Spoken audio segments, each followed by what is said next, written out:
यं ब्रह्मा वरुणेन्द्र रुद्र मरुतस्तुवन्तु दिव्यैस्त्वैरवेदैः सांगपदक्रमोपनिषदैर्गायन्ति यम सामगा ध्यानावस्थित तद्गतेन मनसा पश्यन्ति योगिनः तस्यान्तं न विदुः सुरासुरगणा देवाय तस्मै नमः, देवाय तस्मै नमः।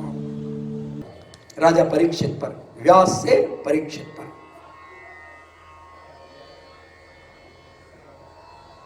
एक महाराजा विशक हुए हैं। मैं बीच बीच में पूछूंगा भी कि कौन है क्या है, इसलिए आप लोग ये सुनते रहें। कर्म में मैं शिक्षक रहा हूं, इसलिए आपको भी सन्नद्धता चाहता हूं। महाराजा विशक थे। अब क्या थे, उनकी तपस्या के कारण वो देवता लोक में चले गए थे महाराजा विशक, लेकिन पूरे पक्के नहीं हुए थे। और वहां पर तो ब्रह्मा, इंद्र, तमाम देवता, गंगा जी भी वहां पर थी। हवा का एक ऐसा झोंका आया और कहीं गंगा जी का पल्लू गिर गया नीचे, और महाराजा विशक जो देवता बन चुके थे, उनकी दृष्टि गंगा जी पर पड़ गई। यह बात तो उचित नहीं था। देवता में रहने वाले देवलोक में रहने वाले लोग अपने मन को इस तरह से नियंत्रित न कर पावे कि कहीं कोई भद्र महिला और नारी कहीं दिखाई पड़ती है और कहीं उसके पल्लू गिर जाते हैं, तो आप इतने कमजोर कि आपके नेत्र उस तरफ चले जाते हैं। यह महान कमजोरी है। इंद्र ने ताड़ लिया, ब्रह्मा जी ने ताड़ लिया, और यह भी ताड़ लिया कि इस बात से गंगा जी कहीं उनके अंदर एक अभिमान सा छा गया कि देवलोक में ऐसे भी लोग हैं जो मेरे अनिंद्य सौंदर्य की तरफ अपने ध्यान को विचलित कर सकते हैं। ब्रह्मा जी ने कहा, इंद्र आप निर्णय लो। इंद्र ने कहा, इन दोनों को पृथ्वी तल पर भेज दीजिए। अच्छा, वो अब उनको तो निश्चित हो गया कि उन्हें पृथ्वी पर आना था, लेकिन इसी बीच में ईश्वर के अंश 8 वसु, इनको भी ईश्वर ही मानते हैं, ये 8 वसु जा रहे थे। वशिष्ठ की कामधेनु थी मार्ग में, और उनमें से एक ने कहा, ये क्या करेगा बड़ू, ऐसी बढ़िया गाय, इसको ले चलो अपने साथ। देखिए ईश्वर का अंश, कमजोरी देखिए। धेनु को बांध लिया, कामधेनु को बांध लिया चोरी से। वशिष्ठ को ध्यान आया, अरे वो तो ध्यानस्थ थे, लेकिन ध्यान में ही ये दिमाग में आया कि उनकी कामधेनु कोई उठा ले जा रहा है। गए, देखे कि अरे तुम लोगों ने ये तो अनर्थ कर दिया। तुम लोग 8 वसु हो, भगवान के अंश हो, और जा रहे हो स्वर्ग में। रास्ते में बीच में अगर आकाश मार्ग से जा रहे हो तो तुम इतने कमजोर हो गए हो, इतने कमजोर हो गए हो, तुम्हें स्वर्ग लोक में जगह नहीं होनी चाहिए। तुम जाओ पृथ्वी लोक में जाओ। और इधर गंगा जी जा ही रही थी पृथ्वी लोक में। उनका ध्यान आया कि रे गंगा जी के पास बचाइए हमको, हम छोटी सी गलती कर दी है, बड़ी गलती है, लेकिन हम पृथ्वी पर नहीं जाना चाहते। क्या बताऊं बच्चों, मैं भी पृथ्वी पर ही जा रही हूं। उन्होंने सोचा कि महाविशक जो थे राजा, उनका दोष उतना नहीं है जितना मैं लापरवाह थी। इसलिए एक साथ ऐसी योजना बनानी चाहिए कि महाभिषक के यहां महाभिषक की मैं पत्नी बनूं,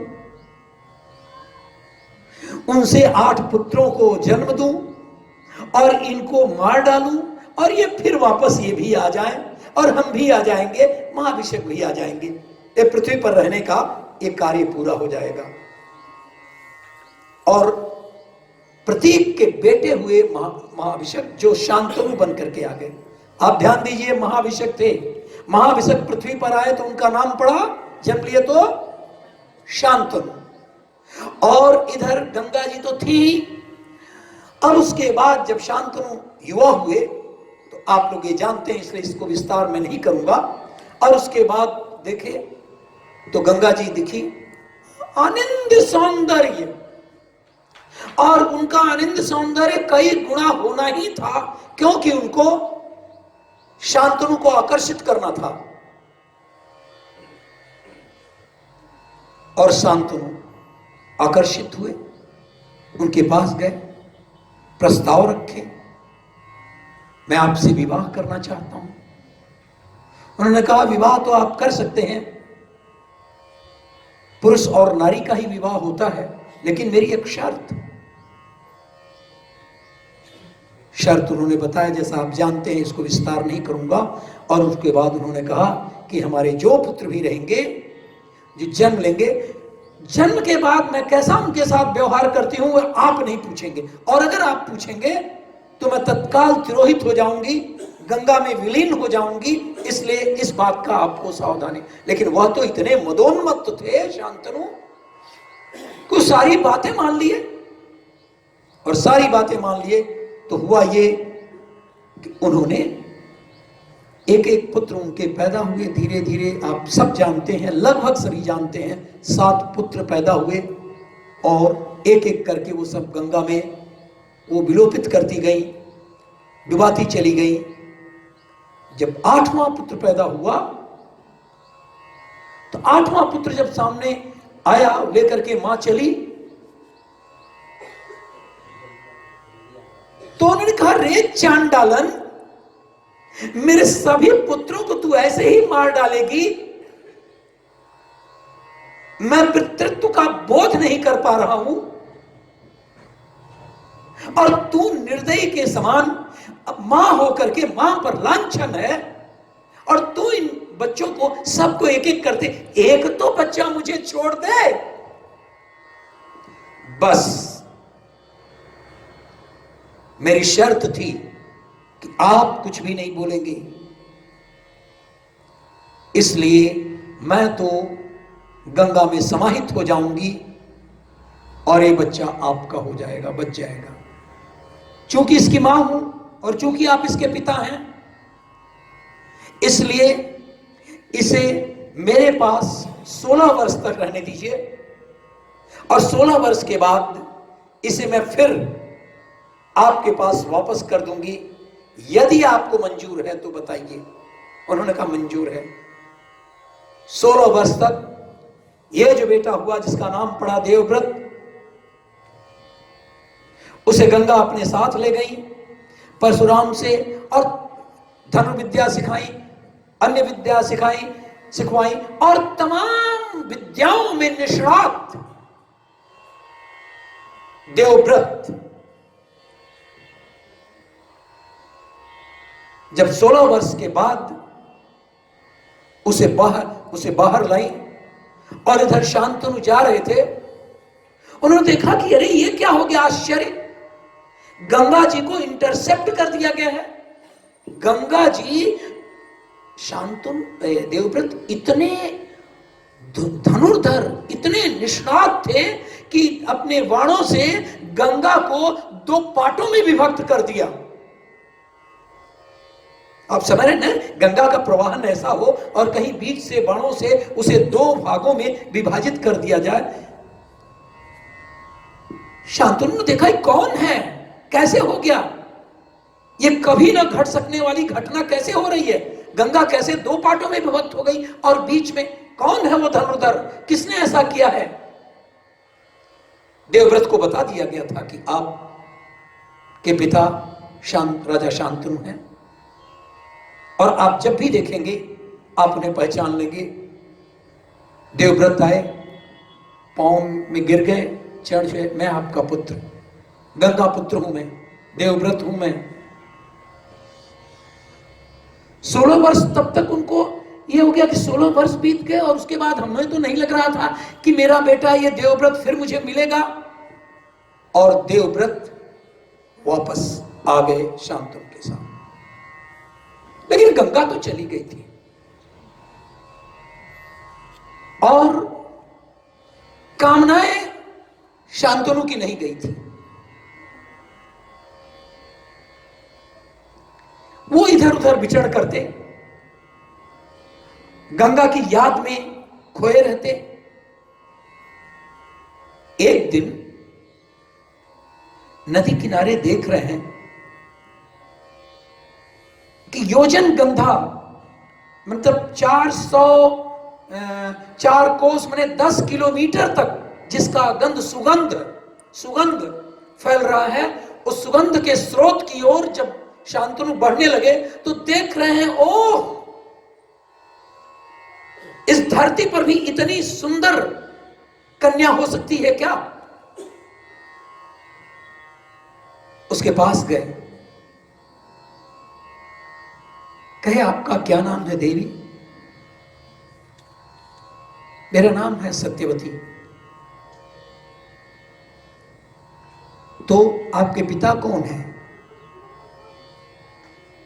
निषाद है, केवट है, वो मछली का धंधा करते हैं वो। आप उन्हें ले चल सकेंगे उनके पास? क्यों नहीं। जब गए और उसके बाद निषाद के पास जाते हैं और विवाह का प्रस्ताव रखते हैं तो निषाद कहते हैं कि ये ठीक है, हमारे इतने भाग्य कहां जो मैं अपनी बेटी को राजा शांतनु से विवाहित कर दूं। लेकिन राजन, आप राजा ठहरे और सत्यवती से जो कोई पुत्र पैदा होगा वो राजासीन नहीं हो सकता, क्योंकि आपके पास पहले से ही आपका बेटा देवव्रत है जो बहुत ही बहादुर है, जो गंगा को 2 पार्टों में बांट सकता है। मेरे बेटे को तो कभी राज्य नहीं मिलेगा। उन्होंने कहा लेकिन ये भी मैं नहीं कर सकता हूं कि मैं अपने बेटे शांतनु को मैं इस तरह से उसके राज्य से पदोच्चित करके और मैं आपके बेटी के बेटे को राज्य दे दूं। आए, लेकिन वो जो कामांधता है, वो जो ये भाव है, ये दुर्बलताएं हैं जो मनुष्य के अंदर हैं, वो सब कुछ सिद्धांत सही था, लेकिन राजन इसमें खोए ही रहते, बीमार पड़ गए, बिस्तर पकड़ लिए। देवव्रत को चिंता हुई कि बात क्या है, मेरे पिताजी किस दुख से दुखी हैं, मैं ऐसा क्या नहीं कर सकता हूं जो पिता को नहीं दे सकता हूं। लोगों से पूछते मेरे पिता के इस दुख का कारण क्या है, कोई बताए भी कि मेरे पिता क्यों ऐसे हैं, कौन सा ऐसा दवा है, कौन सी ऐसी व्यवस्था है जो मैं अपने पिता के लिए नहीं कर सकूंगा। कुछ मंत्री बताए कि बात ऐसी है, अगर ऐसी है तो मैं चलता हूं, निषाद राज से बात करता हूं। और जाते हैं, और आप भली भांति जानते हैं कि वहां गए और उनके पुत्री को राजा शांतनु से विवाह करने के लिए उद्यत हुए, कहे कि आप करिए। उन्होंने कहा यही बात तो मैंने पहले ही से राजा शांतनु से बताया था, लेकिन राजन तो मुकर गए। और कौन कह सकता है कि आपका बेटा हो और आप अपने बेटे को मना लें और फिर कहें कि नहीं, हम अब इसके बेटे सत्यवती के बेटे को मैं नहीं, आप कह सकते हैं कि नहीं दूंगा। तो उसके बाद से ऐसा लगा जैसे बादल गरज उठे हों, सारी धरती हिल उठी हो, आकाश आवाज कर दे रहा हो, क्यों नहीं होगा। और तब भी देवव्रत ने प्रतिज्ञा की, मैं विवाह ही नहीं करूंगा, न मेरा पुत्र होगा और न राज्यासीन होगा, तो सत्यवती का जो भी बेटा होगा वो राज्य का अधिपति होगा, राज्य का मालिक होगा। मैं इसी बीच में एक छोटी सी और बात जोड़ दूं, तब आपके पास आऊंगा। इधर सत्यवती के पुरानी जीवन गाथा यह थी कि पराशर ऋषि कभी आ रहे थे और सत्यवती थी ही इतनी सुंदर। जब उन्होंने देखा कि नाव पर एक कन्या जो है जिसके मछली की दुर्गंध आ रही है और एक लड़की, उन्होंने कहा मुझे उस पार जाना है। कहा ले जा सकती हूं, ऋषिवर आइए बैठ जाइए।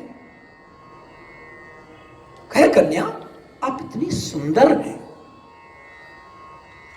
अप्सराएं भी इतनी सुंदर नहीं होंगी, इंद्रलोक की अप्सराएं भी आपकी बराबरी नहीं कर सकती, सानी नहीं कर सकती। मैं आपसे विवाह का प्रस्ताव रखता हूं।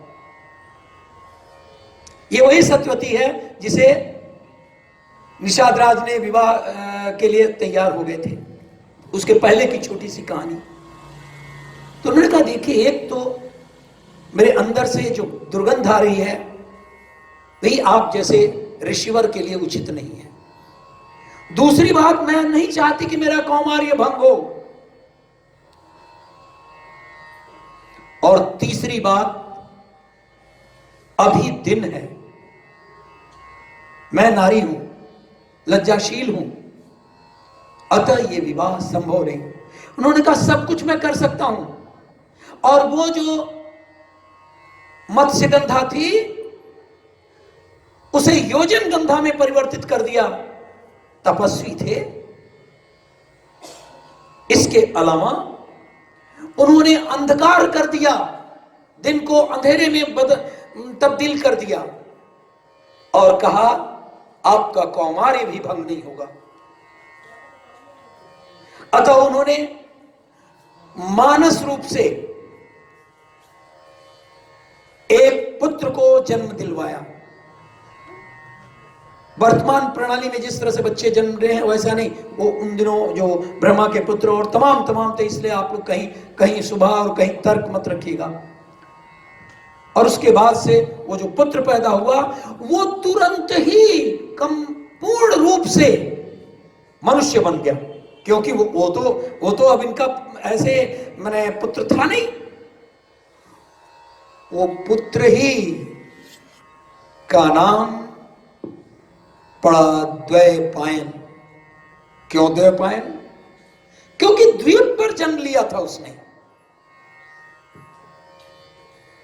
वो बहुत काला कलूटा हो गया था, अंधकार में जन्म लिया था, उसका नाम पड़ा कृष्ण। और चूंकि आगे चल करके वेद को 4 टुकड़े में बांटा, इसलिए उनका नाम कृष्ण, द्वैपायन, वेदव्यास। कृष्ण समझ गए द्वीप पर जन्म लेने के कारण, और वेदव्यास, और यही व्यास सत्यवती के सबसे बड़े बेटे हुए, क्योंकि सत्यवती का बाद में जो उनका एक पुत्र पहले से जो था शांतनु का, उसके अलावा भी वो 2 पुत्र हुए। अब सत्यवती के 2 पुत्र आगे हुए। मैं इसकी विस्तार में चर्चा नहीं करूंगा। मैं चाहता हूं कि राजा परीक्षित पर मैं आ जाऊं, ताकि उसके बाद कल से श्रीमद् भागवत पुराण की बात आगे आरंभ की जा सके और भी अगले स्कंद की तरफ।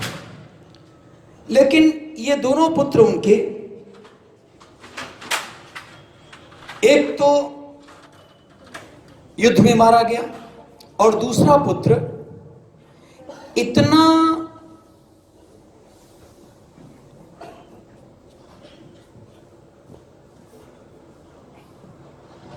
बस कामनाओं में इतना लगा रहा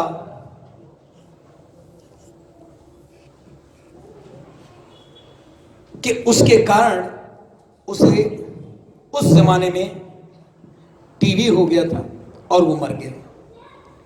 सत्यवती के पास एक बहुत बड़ा प्रश्न था कि ये तो कुर खानदान, जब मैं कुर खानदान की बात कर रहा हूं तो उसमें कौरव और पांडव दोनों हैं। राजा कुरु थे और उनके वो बहुत बड़े तपस्वी थे और उनके खानदान में आगे जाकर के ये धृतराष्ट्र और पांडु के ये पुत्र हुए। इसलिए कुरु, कहीं मैं आपको चर्चा कर दूं कि कुरुवंश में या कुरु खानदान में, तो कहीं आप कौरवों पर ही अपने मस्तिष्क को मत केंद्रित कर लें। तो कुरु खानदान, कुरुवंश समाप्त होने जा रहा था। सत्यवती को अचानक याद आया कि भाई फिर से एक प्रार्थना किया जाए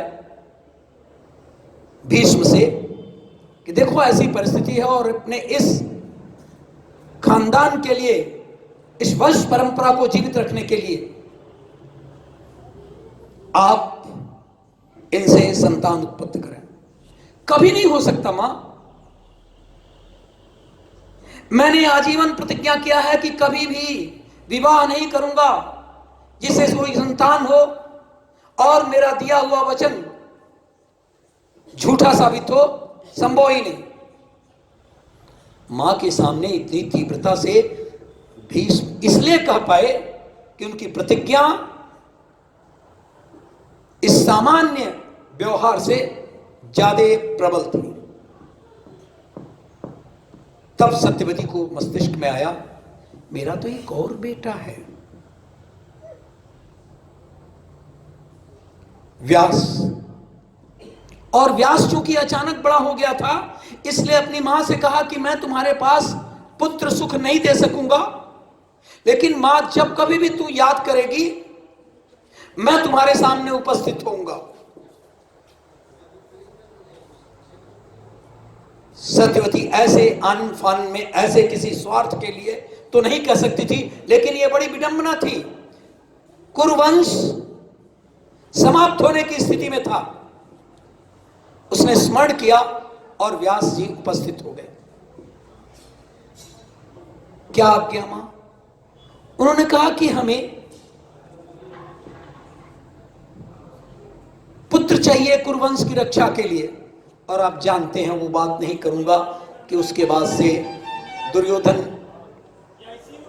100 भाई पैदा हुए और वो भी उसकी अलग कहानी है।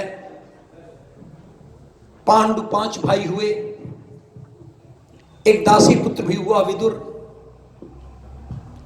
और फिर उसके बाद से तमाम ये कहानी महाभारत की जबान जबान पर है, व्यक्ति व्यक्ति के मुंह में है कि कैसे हुआ।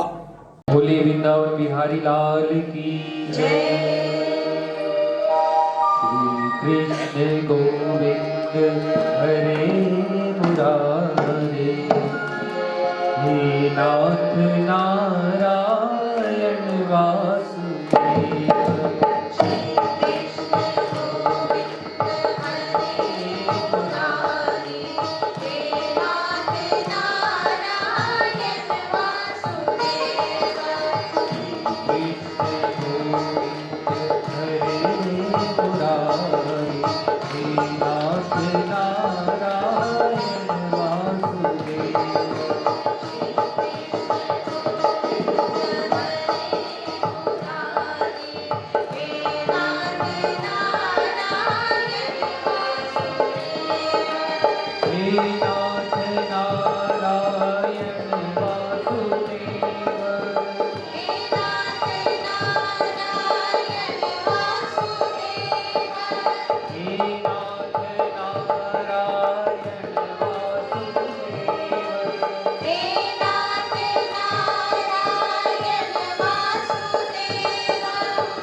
बिहारी लाल की जय।